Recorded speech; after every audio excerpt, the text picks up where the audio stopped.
मित्रांनो, आयुष्याने आणि माणसांनी दिलेल्या जखमा भरायला कोणीच येत नाही. तुटलेल्या माणसाला कोणीही जोडू शकत नाही.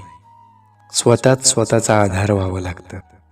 म्हणूनच इतकं कणखर व्हायला हवं की कोणाच्या जाण्याने आपण कोसळू नये, कोणाच्या बदलण्याने आपण मोडू नये आणि कोणाच्या शब्दांनी आत्मविश्वास संपू नये. कारण शेवटी आपल्या आयुष्याच्या सर्व जखमा आपल्यालाच भरायच्या असतात आणि त्या भरतानाच आपण स्वतःच सर्वात मजबूत रूप घडवत जातो. एकदा का माणूस मजबूत झाला की पुन्हा आयुष्यात मागे वळून बघत नाही.